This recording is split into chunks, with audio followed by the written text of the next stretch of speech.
Hey everyone, my name is Keerthana, and today I'll be talking about a topic that is kind of close to my heart.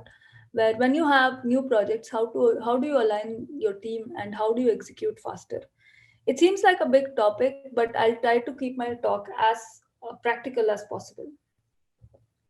So, who am I? So, my name is Keerthana. I started my career as an engineer in Accenture. I spent about 2 years there. And after that, I spent about 8 years working in early stage startups as an analyst, then as a product manager.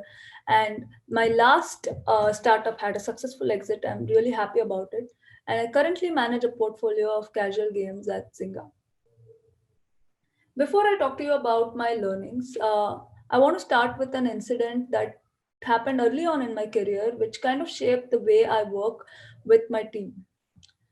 So, the first project I was PM on, I was put in the middle of a crisis situation.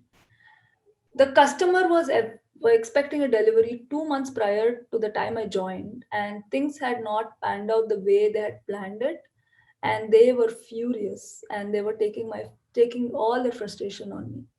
And I did the absolute worst thing I could do as a PM at that point in time. I took out the entire frustration on my team. I pushed them really hard. I didn't even try to understand whether they had the entire customer context or not.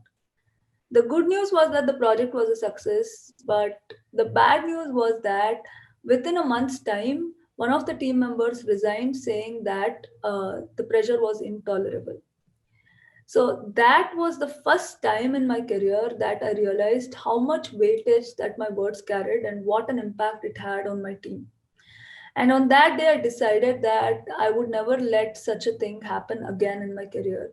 And over these last 5 years, I've taken conscious steps to ensure that my team is always happy. So today, again, I stand in a similar situation where I manage an initiative in my current company, where I'm supposed to build new games, and there is always a time pressure. So it becomes really tricky, and I'm faced with certain situations which are unique to this kind of project where there is a lot of ambiguity, there are a lot of changes going on in the structure, in the process. There are conflicts to be taken care of within the team, outside the team, and there are some times where deadlines are not met. So, in this kind of situation, it is really hard to keep the balance between executing faster and keeping the team happy.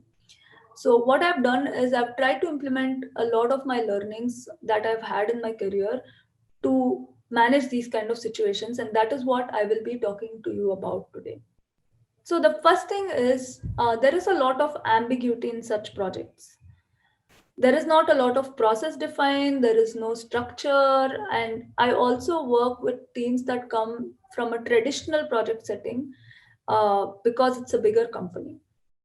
So the first thing that I always try to do is I tell them about the business context or the impact that the work that they're doing has on business. This helps them in two ways. One, it helps them get a wider picture about the work that they're doing, and it helps them grow as an individual. The second thing is, whenever they're faced with multiple options to make their work progress, they will start thinking about it from the perspective of business rather than their own work. The second thing I do is I go one level deeper and I try to understand what really ticks them as an individual. And I try to give them a sense of what this project will help them in their career, whether it will help them progress, whether it will help them upskill, whether it will give them more visibility because it's a new project. And this gives them a sense of progression an environment of ambiguity. So, the third thing, which I think is the most important thing to do in such situations, is to set expectations of uncertainty. What this does is, whenever there is a roadblock, which is very common in such projects, the team will not get overwhelmed. They will be expecting uncertainty. So, with these three things, the team sets off at the get go with a sense of optimism because they'll start thinking, yes, I'm doing something that really helps the business. I'm learning new things, and I'm going on an adventure where I will be dealing with things that I've not dealt with before. So, the second thing that happens in such projects is there will be a lot of rapid changes.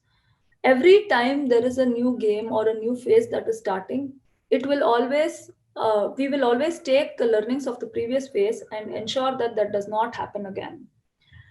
So earlier, when I started off as a PM, I always used to think that teams would understand that why these changes are happening, or they would just go with the flow.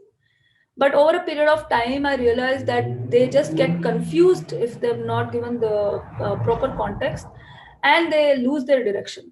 So what I do right now is, after every phase or after every game, I have a talk with the team.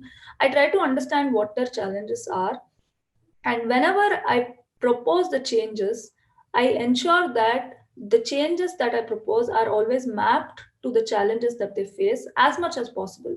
And I try to explain the rationale about why they are happening.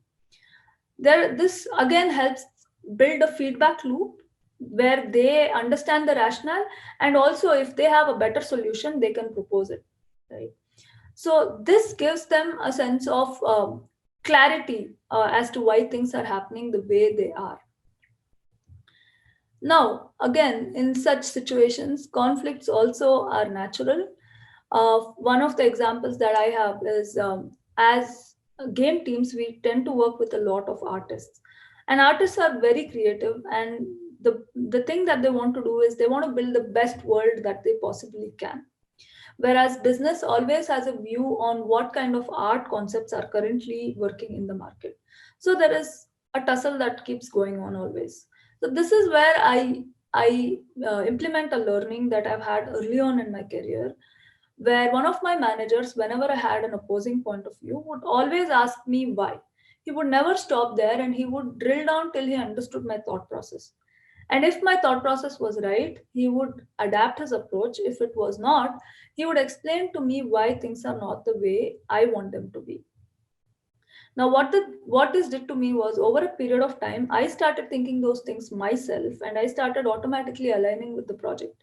And that's why I think that is one of the most important things that I have to always do with my team.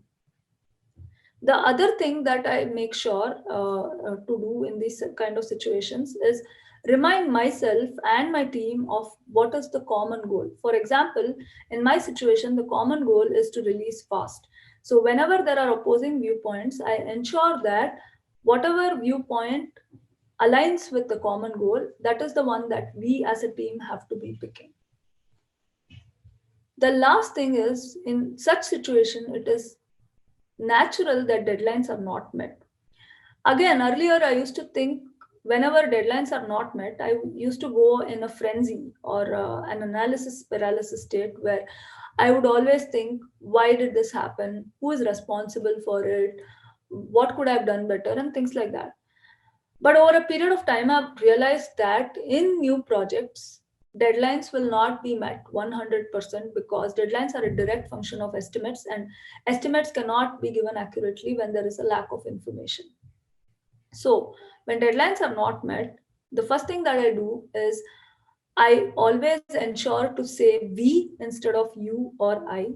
I say things like, we could have done this better. We could probably do this better the next time, because this puts the responsibility on the team and not on a single person. And this is really important to keep their motivation levels up in bad situations.